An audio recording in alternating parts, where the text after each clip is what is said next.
हम लोग chapter 2 acid base and salt के एमसीक्यूज प्रॉब्लम्स को सॉल्व कर रहे थे। चलिए स्टार्ट करते हैं।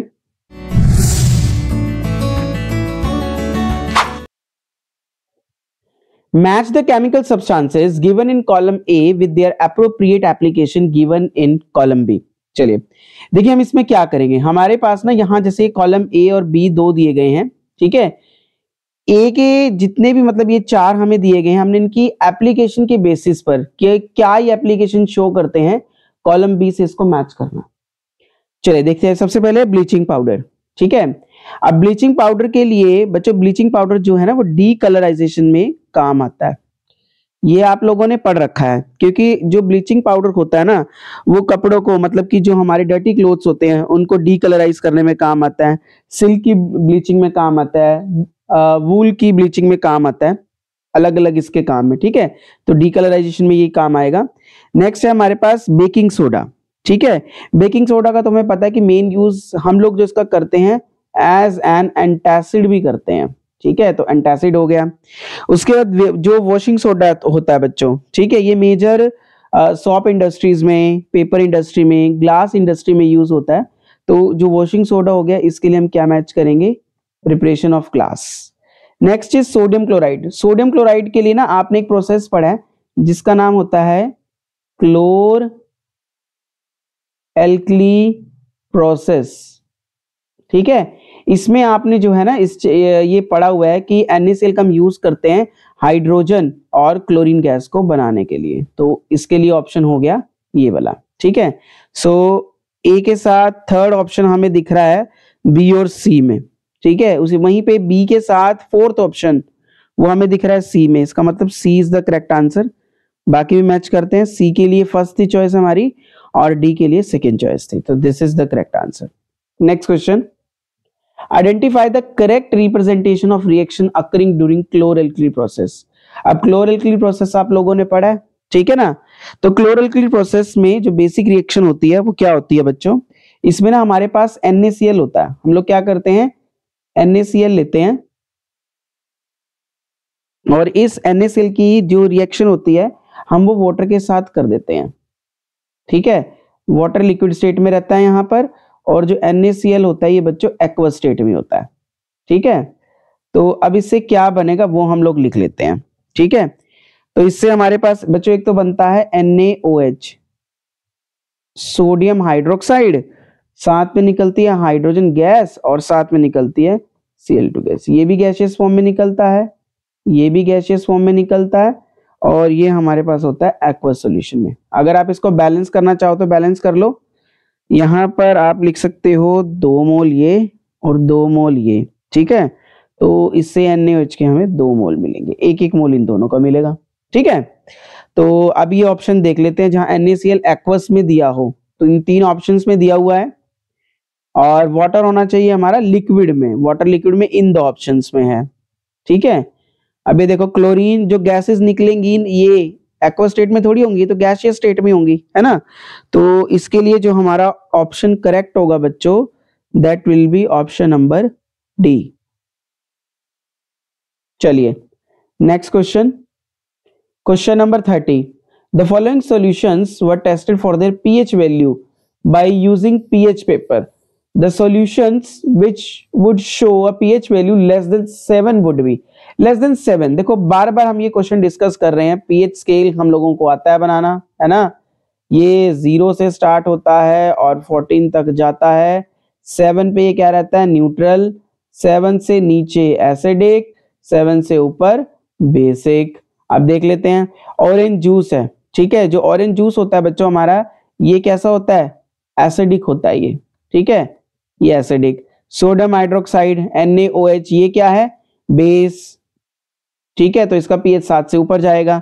विनेगर, विनेगर क्या है हमारा, एसिटिक एसिड, है ना, एसिड है ये। अगेन इस ये क्या होगा, एसिड। डिस्टिल्ड वाटर, जो डिस्टिल्ड वाटर होता है बच्चों ये न्यूट्रल होता है।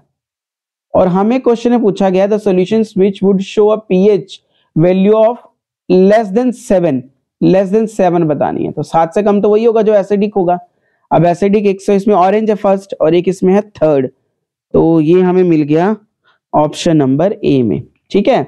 चलिए नेक्स्ट क्वेश्चन है अब हमारा क्वेश्चन नंबर 31 में क्या दिया गया है? A student was given a solution to find its pH. अच्छा, बच्चे को मतलब कि pH निकालने के लिए दिया गया किसी सॉल्यूशन का. इस teacher declared his recorded pH was wrong. तो टीचर ने कहा भाई तुमने गलती करी है, तुमने pH तो निकाल दिया, ठीक है, बट जो तुमने pH निकाला है ना, तुमने ये गलत निकाला है pH, तुम्हारा निकाला हुआ pH गलत है, pH गलत आया उसका. Student explained to his teacher all the steps done by him while finding pH of the sample.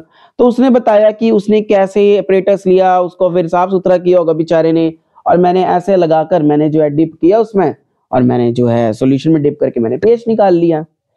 अब हमें ये बताना है कि क्या स्टेप लिया गया उस स्टूडेंट के लिए, ठीक है, इन विच ही कमिटेड मिस्टेक. ठीक है, तो apparatus उसने पूरा ही देखो लिया होगा, ठीक है, इसमें तो कोई गलती हो ही नहीं सकती, ठीक है.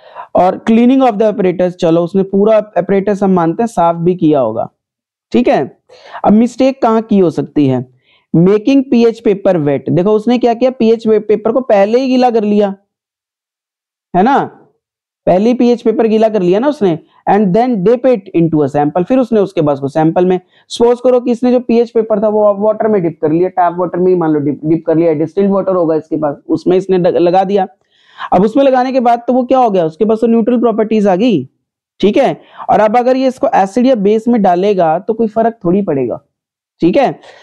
चलिए नेक्स्ट भी देख लेते हैं. Recording observation. ऑब्जर्वेशन भी इसने सही रिकॉर्ड की होगी, ठीक है.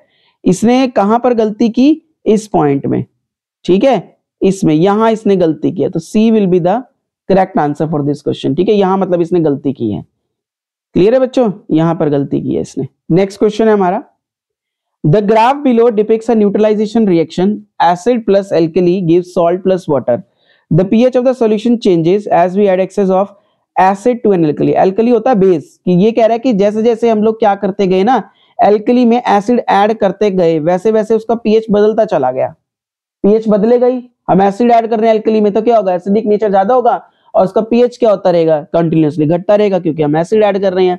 Which letter denotes the area of the graph where both acid and salt is present? जहां दोनों एसिड और सोल्ट प्रेजेंट हो ना, हमें वो एरिया ग्राफ का बताना है बच्चों इसमें, ठीक है. तो चलो देख लेते हैं कि क्या एरिया बनेगा ये.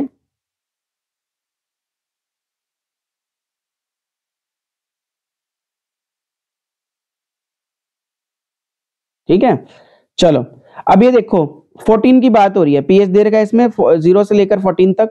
अब हमें पता है 14 के आसपास तो क्या रहेगा, ये इट विल बी बेसिक, है ना, स्ट्रॉन्गली बेसिक रहेगा, ठीक है. जैसे जैसे नीचे आएंगे, यहां सी है ये, ठीक है. सी अगर आप देखोगे थोड़ा सा, लगभग आप इसको वैसे न्यूट्रल ही कह सकते हो सी को, ठीक है. उसके बाद क्या होगा, ये डी पॉइंट दिया हुआ है, डी के नीचे आके तो यहां पर एसिडिक होगा. देखो बच्चों यहां तो स्ट्रॉन्गली बेसिक होगा, ठीक है, तो यहां पे कोई सोल्ट उसमें मिलेगा नहीं. बट जैसे हम इस पोजीशन पे आएंगे ना, तो वो थोड़ा सा उसका जो बेसिक नेचर है वो कम हो जाएगा, और इस पोजीशन पे क्या होगा, बेस के साथ हमें सोल्ट मिल सकता है, ठीक है, बेस के साथ सोल्ट मिल सकता है. और जब हम लोग इस सी पॉइंट पर आएंगे, आप ध्यान से देखो इस सी को, ये यहां पर आकर मिलता है, मतलब यहां तो क्या हो गया होगा, न्यूट्रलाइजेशन हो गई होगी, है ना. यहां क्या होगा, न्यूट्रलाइजेशन, एसिड और बेस मिले होंगे और उन्होंने रिएक्शन को न्यूट्रल कर दिया, क्योंकि साथ पे तो जो pH वैल्यूज होती है वो न्यूट्रल रहती हैं. अब ये देखो डी पॉइंट, डी पॉइंट अगर नीचे की तरफ बिल्कुल मिला होता, जैसे यहां पर मिला हुआ था ये, ठीक है, तब तो हम कहते हैं कि स्ट्रांगली बेसिक है. मैं स्ट्रॉन्ग वर्ड ऐड कर देता हूं यहां पे, ठीक है. तो अगर नीचे की तरफ मिलता तो हम क्या कहते हैं, स्ट्रांगली एसिडिक है. बट ये यहां मिलता है, तो यहां पर क्या होगा, जैसे इस पॉइंट पर था, यहां पर एसिड के साथ क्या बचा होगा, सॉल्ट बचा होगा बच्चों, ठीक है. तो ये आ गया हमारे पास option number D correct answer, ठीक है. चलिए नेक्स्ट क्वेश्चन है हमारा, क्वेश्चन नंबर 33.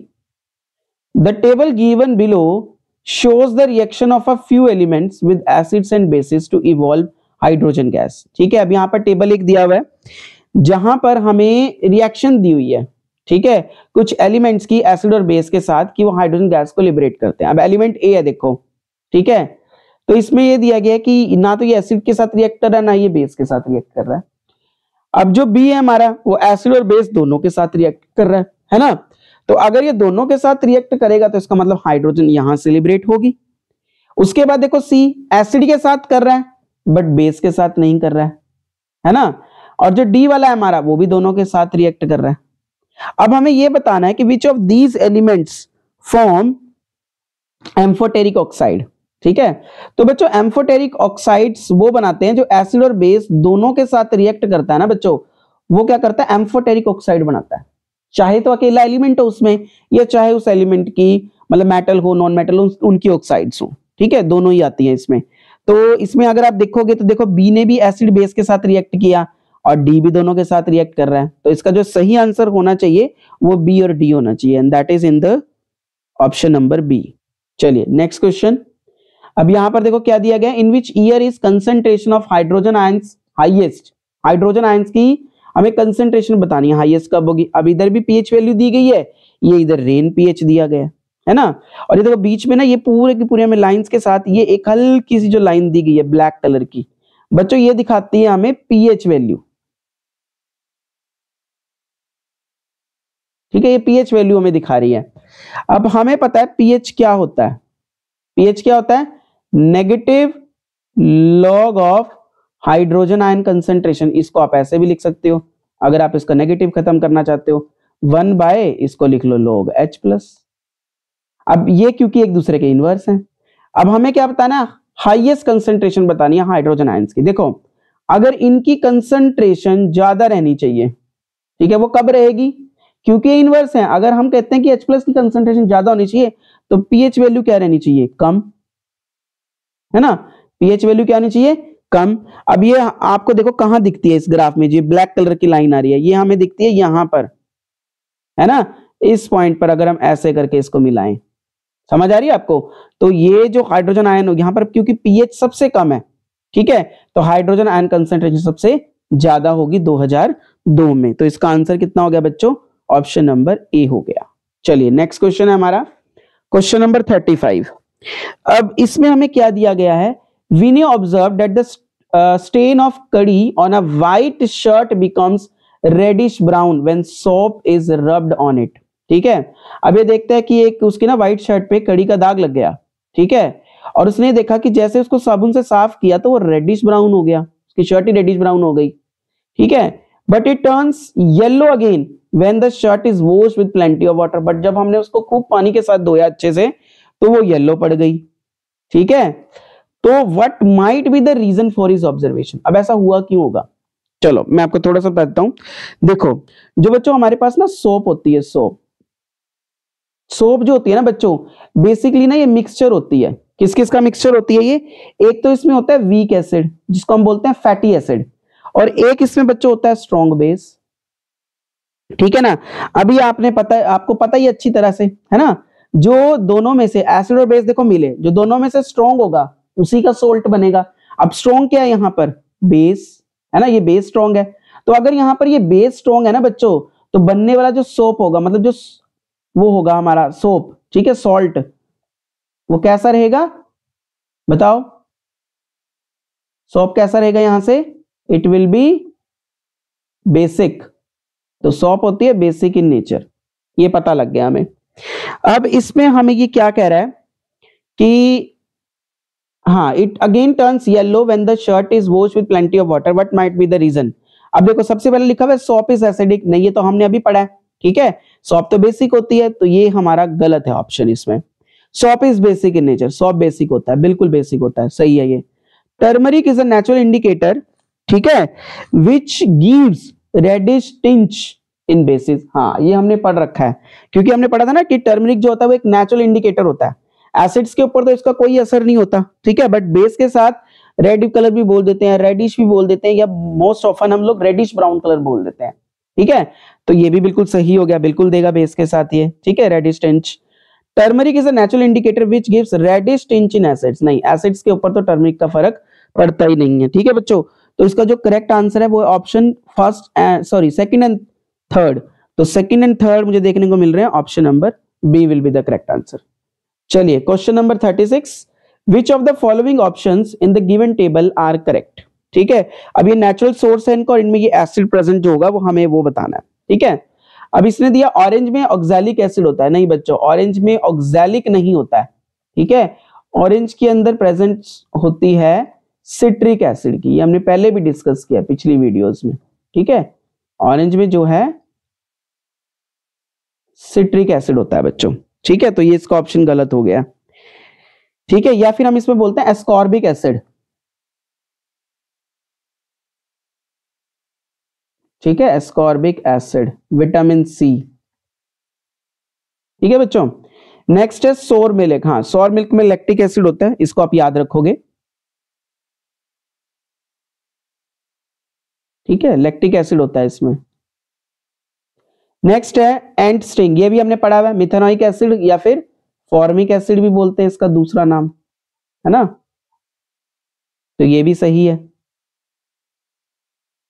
नेक्स्ट है टैमरिंड। टैमरिंड में बच्चों एसिटिक एसिड नहीं होता है, इसमें होता है टार्ट्रिक एसिड। ठीक है, ये भी गलत है, इसमें कौन सा एसिड होगा, टार्ट्रिक एसिड। ठीक है, तो इसमें हमारे जो ऑप्शन सही है वो है सेकंड एंड थर्ड, और सेकंड एंड थर्ड हमें मिलता है ऑप्शन नंबर सी में। ठीक है, थैंक यू बच्चों, होप यू लाइक इट।